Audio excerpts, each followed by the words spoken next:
Did you say something? No. You did. No, I distinctly heard you go, hmm? Oh, yeah. Well, that was after you went, Oh, did I? Uh-huh. Well, there you did it again. Tim, did you see this article?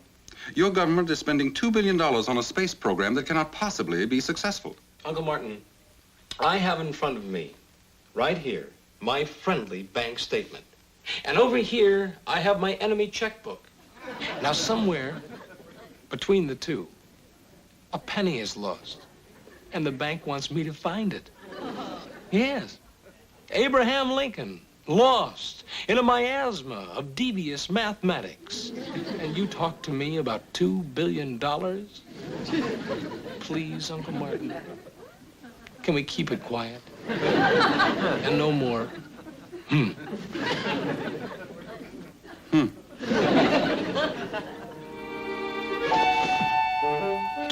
billion!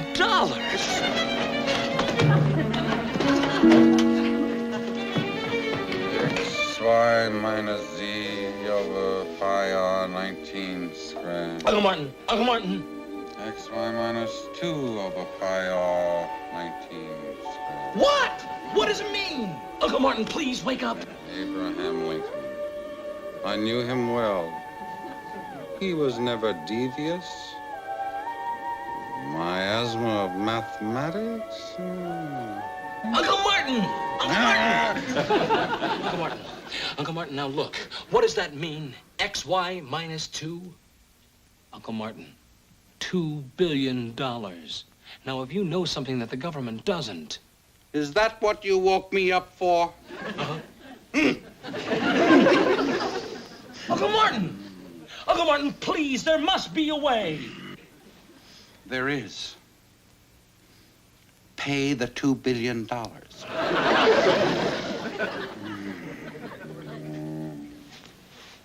Narrow-fiddled. He snores. Pay the $2 billion.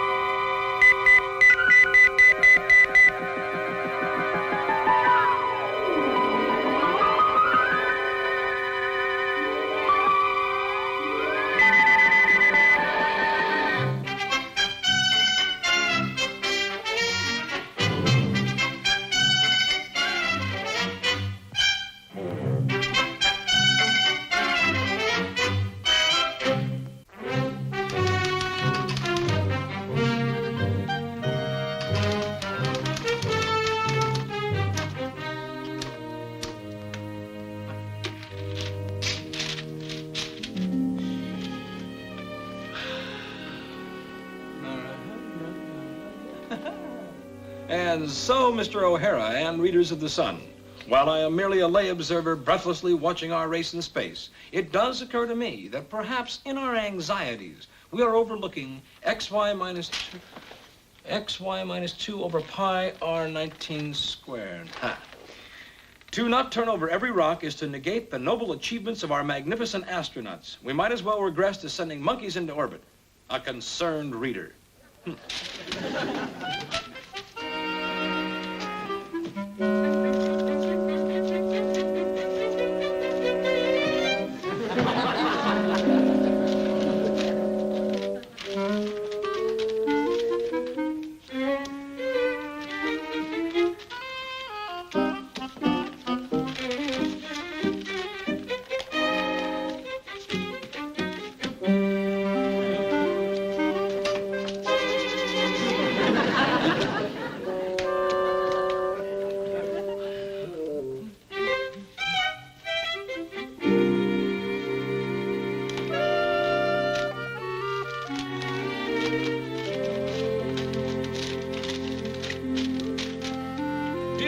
O'Hara, it seems to me that $2 billion... Mr. Burns! Mr. Burns! Monkeys in orbit. Monkeys in orbit. $2 billion is a vast sum when viewed in its everyday common man taxpayer perspective. Tim, have you gone out of your mind? Well, I think it's rather well written. One of my better articles. Do not overlook XY minus 2 over pi r. You are out of your mind. Well, Mr. Burns compared me to Steinbeck. Steinbeck? Sam Steinbeck. He was a hot reporter Mr. Burns knew in the old days. Why did Mr. Burns let you lie about receiving this anonymous letter? Well, no, it was not a lie. It happened to be in the incoming mailbox, and I took the letter out, and I opened it, and I read it. You wrote a phony letter. Then you scuffed it with your shoe to make it look mailed. Then you wrote this big story using the letters XY minus 2 over.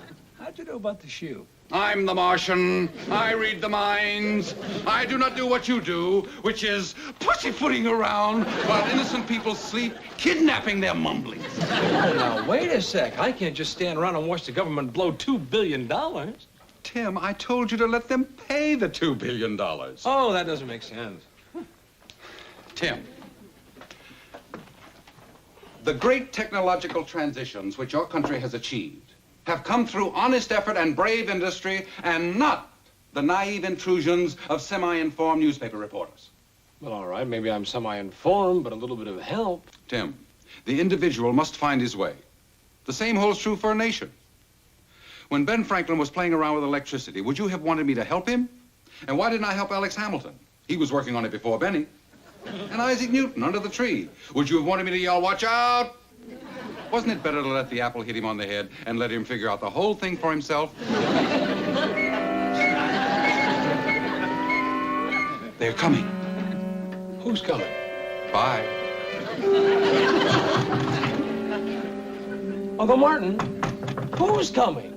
Answer the door before they shoot off the lock. But Uncle Martin, what did I write? I mean, what is XY minus 2 over pi r? Nothing. It's gibberish. A half-truth. Instant math. I was reconciling your checkbook in my sleep.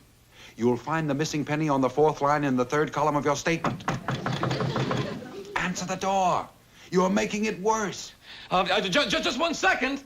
Uncle Martin, what do they want? You. Ooh, why? Russians are in season.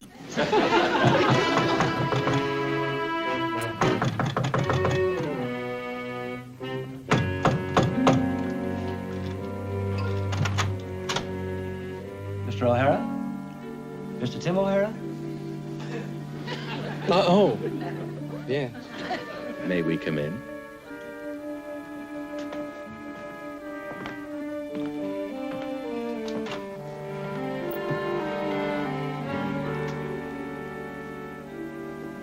Uncle Martin. Who? Hey, I was sleeping. You woke me up when you knocked on the door. Do you, usually sleep in your towel? You realize you made an error here? Yeah, you made the mistake of a penny. 4th column, 3rd line. No, just 1 second. Just one second. Both of you guys. I want to see your badges. Who said we were cops? Mr. O'Hara, we know you're eccentric, writing letters to yourself, creating false hysteria. Letters? Yes. This letter was written on your desk stationery. It has only your fingerprints on it. It was written on your typewriter. And the smudge on the envelope was made on the sole of this shoe.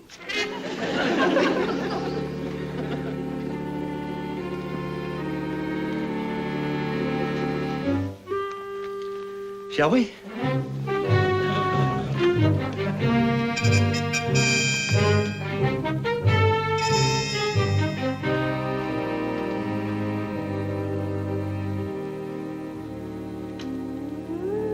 We're sorry sorry we had to disturb you, Mr. O'Hara, but your article disturbed us. It's just an article. There is no such thing as just an article. In the space age, every bit counts, one way or another. Well, all I meant to do was, Create some doubt. well, as a citizen. Of what country? Oh, come on. Oh, you've got to be kidding. You must have checked me out. We have checked you out thoroughly. Oh, well, then you know. That you have been at the local airbase files many times. That you have a Washington teleticker in your newspaper office. That you have access to confidential materials. That you have written an anonymous letter triggering an hysterical article questioning our current project in space. Well, I'm a newspaper man. I was trying to help. With what qualifications? Why didn't you let us just stumble around in our own way? $2 billion is a lot of money. Especially to someone who can't account for a penny in his checkbook. All right. It was a mistake. I mean, the article. I shouldn't have said that we received an anonymous letter. It was a lie. XY minus 2 over pi R19 squared? Oh, well, that was gibberish. A half-truth. It happened to fit. It couldn't. I mean, it shouldn't. I mean, I think he's a Russian. oh, you couldn't. I mean, you shouldn't. I mean, you wouldn't. I mean, you could, but you shouldn't. Oh, well, the whole thing didn't fit, Mr. O'Hara. The pi R19 squared was nothing, but the XY minus 2. Let us say that could be the start of something big.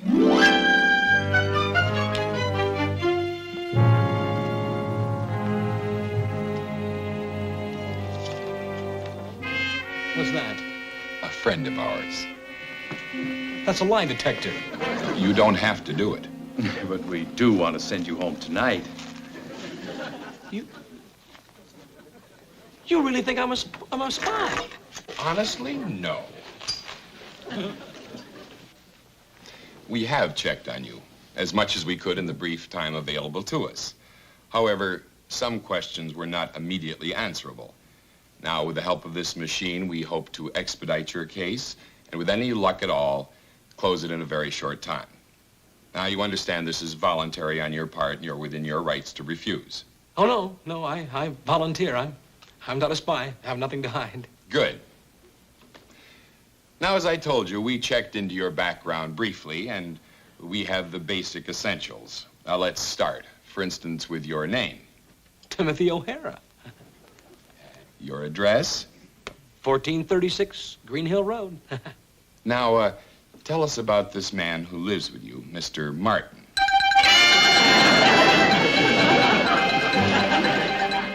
Oh, come now, Mr. O'Hara. Let's not have the pen jump around now. Just take it slow and easy. Tell us about Uncle Martin. Yeah. Well, my mother's sister. Speak up. My mother's sister I was born. I had an uncle. So, well, family tree. The records were lost in the Great Fire.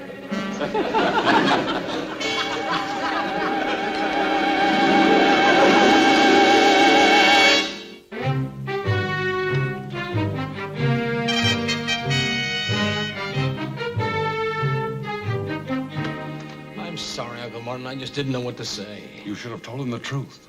Who could believe that family tree you concocted? The truth. I've told you to always tell the truth. It's the world's best lie. Uncle Martin, how can I just tell them that you're a Martian? Well, don't you see? They wouldn't have believed you. But that machine. Would have recorded that you were telling the truth. You would have confused them completely.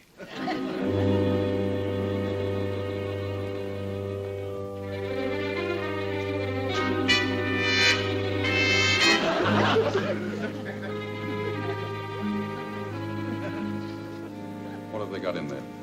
What did they use on you? Lie detector? I know that. Did it have a moving pen? Yes. Archaic. Uncle Martin, are you going to tell the truth? Certainly not. It's one thing for you to tell the truth, another for me. I have no social security, no school records, no traceable birth. But don't worry. They don't stand a chance.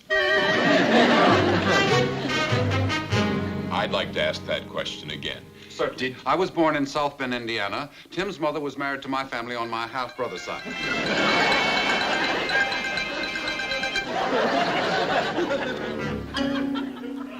Let's talk about your occupations. You must have worked.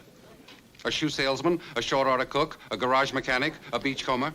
Then I decided to become a novelist. So I took a banana boat to the South Sea Islands.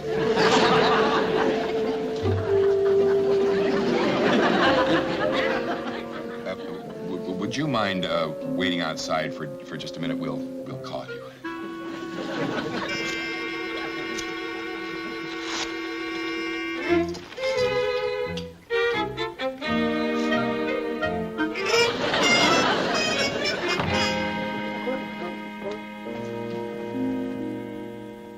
Well, what happened? One down. What's next? I don't know. Oh, no. Not that. What? What are they going to do? Hypnotism. I taught it to Cooey. And I was with Count Mesmer when he invented it.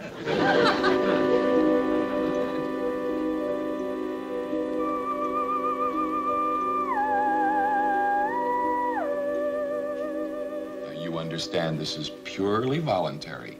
You may call your lawyer if you wish. I have nothing to hide. You are in a rowboat. Rowboat. It is a lazy summer day. You're drifting. Drifting in the cool breeze. Drifting. Drifting. Relax. Look deep into my eyes. Relax. And look deep into my eyes. 7 years ago, our fathers brought on this continent a new nation, conceived in liberty and dedicated to the proposition that all men are created. We are now engaged in a great civil war, testing whether that nation or any nation.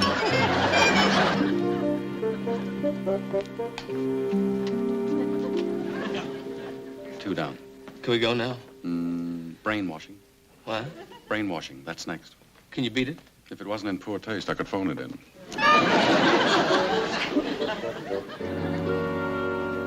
You understand this is completely voluntary. I was born in Keokuk, Iowa. Actually, we moved to South Bend after the Great Flood. Let me ask. I am not now and never have been a member of any subversive organization. Thank you. I didn't ask that. No, I didn't. Where did you... Princeton, Yale, and Harvard at various times. I matriculated at early ages. And where were you born, sirs? And what are your names? Jackman, James... Earl, would you?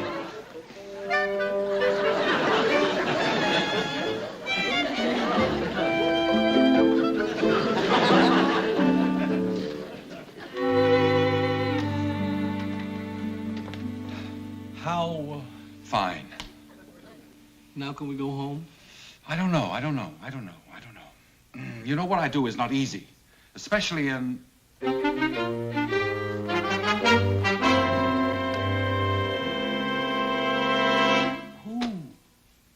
I don't know. The longer I'm down here on your Earth, the oxygen,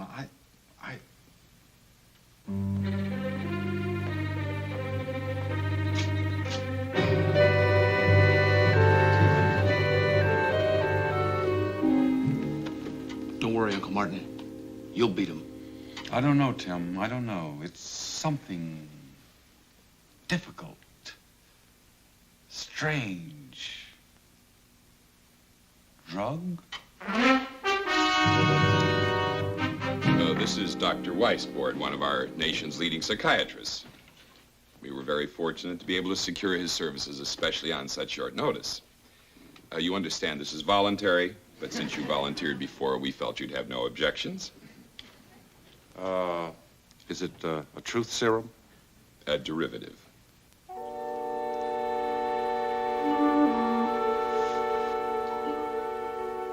Now you will tell the truth. Exactly as I told George. Who? Washington. Never tell a lie. I taught him. Where were you born? Mars. Where? I'm a Martian. Well, let's start at the beginning. I was born in a sleepy little celestial orbit.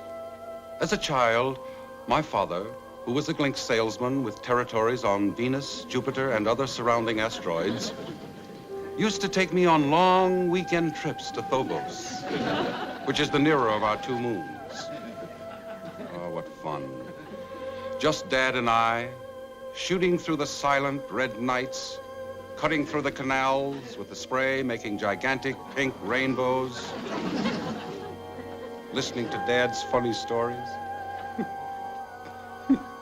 He used to tell the one about the poor Venusian who put a down payment on a summer asteroid, but it only circled every 2 light years.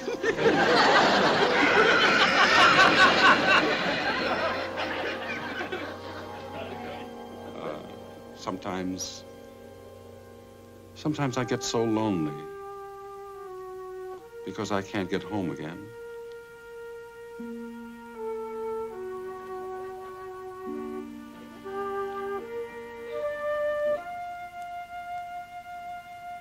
You can take him home now. Beautiful Mars, land of the 7 suns and the gorgeous dancing girls. We understand your anxieties now. You do? They're his. He influenced you. Oh, he'll be all right in the morning. Actually, he's just having a marvelous night's sleep. Show me the Wilkie way to go home. The reason you were called in was that in checking your records, we learned about him. You did? Mm-hmm. But we're perfectly satisfied now that he's just a peaceful Martian visiting here on Earth. The classic syndrome of patriotic anxieties of the day. You see, we all want to go there, outer space. Some of us want it so bad we think we are there or have been there. I suggest you treat your uncle kindly. He's not a well man. Thank you, sir. We'll take the Milky Way to Venus. On the North Star, we'll play tennis. But watch out for Joe from Jupiter. He's a blooming menace. Uncle Martin, don't push it. Pay the $2 billion. Pay the $2 billion. Oh, the girls on the moon are lovely indeed. When the moon...